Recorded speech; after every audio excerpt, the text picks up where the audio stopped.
Ya, oke guys. Assalamualaikum, balik lagi dengan Jaki ya. Hari ini tanggal 1 Agustus guys, pukul 12 lewat 20 menit. Gua mau sedikit membahas soal PTBA guys. Gua mau komentar aja setelah gue baca laporan keuangannya ya guys ya.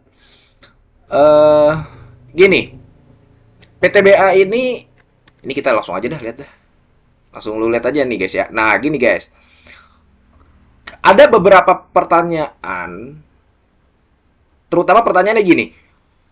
Kenapa perusahaan-perusahaan batubara lain, ya ini sorry guys ya, gue nggak menampilkan kamera karena gue lagi berada di tempat yang nggak proper, kebetulan lagi bawa laptop dan gue habis baca laporan keuangannya, jadi gue buat video aja. Pertanyaannya gini, balik lagi ke PTBA. Kenapa perusahaan-perusahaan lain ya kayak Adaro, kemudian kayak ITMG, perusahaan terutama yang berhubungan dengan yang relate dengan harga call ya guys ya, yang relate dengan harga call seperti Adaro, ITMG, UNTR ya guys ya, kemudian BSSR itu sudah naik, sudah diapresiasi pasar mengingat harga call di kuartal 2 tahun 2024 juga naik. Kenapa PTBA belum? Gitu guys. Kenapa PTBA sampai saat ini masih di situ-situ aja, masih di angka 2400, 2500, 2600 gitu ya. Buat naik bahkan di kuartal 2 ini kan sudah mencatatkan IPS seratusan ya. Tapi PTBA itu tetap nggak diapresiasi pasar dan kayak tidak diapresiasi oleh investor-investor lain gitu loh guys. Itu maksud gua. Kenapa seperti itu? Kalau gue melihatnya begini ya, kita lihat bahwa dulu waktu tahun 2021 sebelum harga batu bara itu booming, kan masih tahun 2021 ya. Meskipun memang 2021 udah mulai ada penunjukan lah, peningkatan lah. Kenapa waktu tahun 2021 itu dia net profit marginnya 27%, 2022 29. Kemudian tahun 2023 menjadi 15%, tahun 2024 menjadi 8%, tahun 2024 kuartal 2 jadi 10%. Asal lu tahu guys ya, coba lu bandingkan dengan ITMG, dengan Adaro, BSSR, UNTR, ya, kemudian apa lagi? Net profit marginnya ini di bawah rata-rata net profit margin perusahaan-perusahaan batubara loh. Padahal sebenarnya PTBA ini secara keuangan, ya, nggak ada liabilitas yang benar-benar bisa membebani. Beda ceritanya dengan Indi. Ini juga udah rilis ya. Indi udah rilis dan laba EPS kuartal 2-nya kecil banget karena memang ada beban-beban yang cukup besar. Kita sedikit geser ke industri lain kayak Indofood. Lu lihat Indofood ya. Itu ada beban keuangan yang besar sehingga menggerus laba bersihnya. PTBA ini enggak. Dia memang murni karena ada beban-beban yang besar nih. Dulu ya guys ya, tahun 2022 jasa penambangan ya, kita lihat jasa angkutan kereta api ya. Nah, di sini guys, di tahun 2022 kelihatan ya, Pama Persadanya itu ada di angka 7,4 triliun. Tahun 2023 itu ada 8,2 triliun. PT KAI ada di angka 6,6 triliun tahun 2022. Tahun 2023 jadi 7,9 triliun. Tahun 2023 dan tahun 2024 nih guys nih. Pama Persada itu ada di angka 3,4 triliun ya. Nah, ini Pama Persadanya bisa nih turun nih.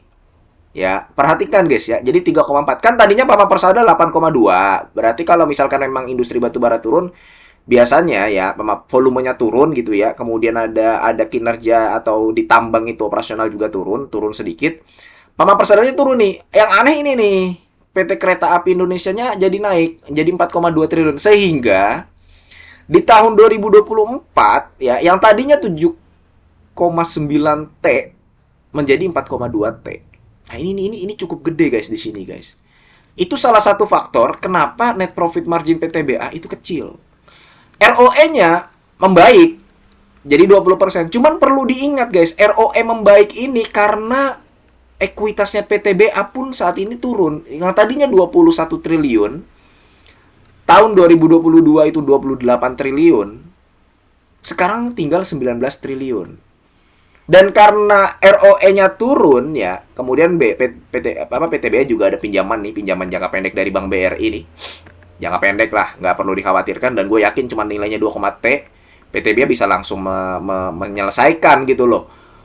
Dan nggak cuman di tahun ini aja, PTBA tahun 2016-an kalau gua nggak salah juga, dia juga pernah mendapatkan pinjaman dari Bank BRI gitu. Nah, maksud gue gini, dia DER-nya juga meningkat guys kalau kita lihat dari tahun ke tahun. Yang tadinya ada di angka 50%-an jadi 80, 70, sekarang 97 ya. Walaupun kalau misalkan ini juga nanti akan selesai, kan jatuh temponya di bulan Oktober nih. Oktober 2024. Ya, DER-nya juga jadi kecil lagi gitu loh. Cuman begini, kalau dibandingkan dari tahun-tahun sebelumnya ya, ROE ekuitas yang turun sekarang menjadi 19 triliun, itu berhubungan dengan ROE, relate dia guys. Yang tadinya 4, kan gini, harapannya ROE-nya meningkat, ekuitasnya meningkat, ekuitasnya membaik, labanya juga membaik. Nah, sekarang malah PTBA itu laba bersihnya 2T. Itu berpotensi lebih buruk daripada tahun 2021. Yang mana laba bersih PTBA itu adalah 7,9T, menyentuh 8 triliun. Tahun 2022 jadi 12 triliun, tahun 2023 jadi 6 triliun. Sekarang kecil banget, guys. Bagusnya begini, saham PTBA itu memang jadi sekarang turun 2.600. Cuman ya gitu, turun karena nggak diapresiasi pasar. Ya karena hal itu yang tadi gue sebutkan, guys. Karena hal itu. Jadi kesimpulannya bagaimana? Kalau gue begini guys ya, melihat PTBA begini ya, sebenarnya gue sedikit tahu apa yang terjadi di PTBA. Cuman kan gue nggak mungkin ngomong di YouTube guys ya, nggak mungkin ngomong secara gamblang gitu. Dan kalau gue pribadi ya guys, gue yakin lu juga bisa menganalisa guys ya. Caranya bagaimana? Lu jangan cuman melihat di PTBA-nya ini sendiri, lu lihat sesama entitas pengendalinya. Perusahaan-perusahaan yang berada di entitas pengendali dari PTBA ini, atau ya pokoknya di perusahaan-perusahaan entitas pengendalinya lah gitu. Maksud gue, lu juga akan bisa menganalisa sendiri kenapa tiba-tiba bebannya itu jadi besar ya. Bebannya jadi besar. Terutama di sini nih guys. Dan NPM-nya jadi kecil gitu loh guys. Kalau gue kan hanya berbicara angka, hanya berbicara apa yang ada di laporan keuangan guys. Nah, maksud gue gini, kesimpulannya PTBA ini sebenarnya tetap bagus. PTBA tetap bagus untuk potensi dividen. Cuman, nah ini ada cumannya.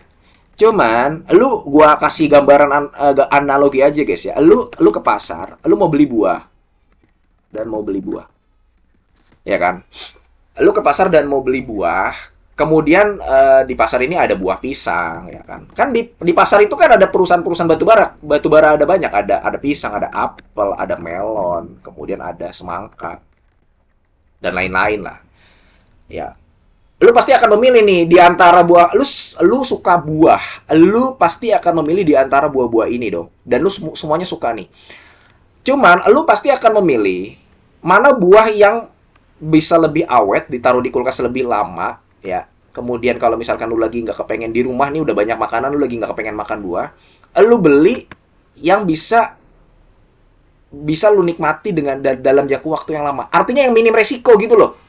Dan yang lebih bagus, di antara yang terbaik, PTBA tetap perusahaan bagus. PTBA tetap perusahaan yang membagikan dividen payout ratio besar dan bisa memberikan dividen yield paling tidak 10%. Tetap, dia untuk dividen menarik, apalagi kalau harganya makin turun.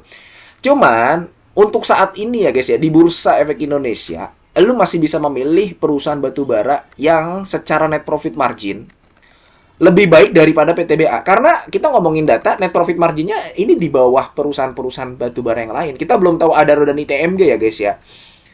Cuman ITMG yang IPS Q1-nya aja turun. Coba lu perhatikan ITMG yang IPS Q1-nya aja turun tuh guys.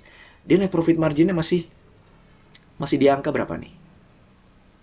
Masih ada di angka di 12% guys, lebih baik dari PTBA. Bisa jadi dia di kuartal 2-nya bagus juga gitu loh. Dan net profit marginnya lebih meningkat. Itu yang jadi permasalahan, sehingga mungkin investor banyak melihat di pasar dan belum mengapresiasi harga saham PTBA ini guys. Seperti itu. Itu kalau gue ngelihatnya komentarnya begitu ya guys ya. Jadi silakan, keputusan jual beli ada di lu sendiri ya. Ini kesimpulannya. Mudah-mudahan video ini bermanfaat dan semoga lu sehat selalu guys, sehingga kita bisa bertemu kembali di video-video selanjutnya. Ini bukan ajakan jual beli guys ya. Gue akhiri, wassalamualaikum warahmatullahi wabarakatuh.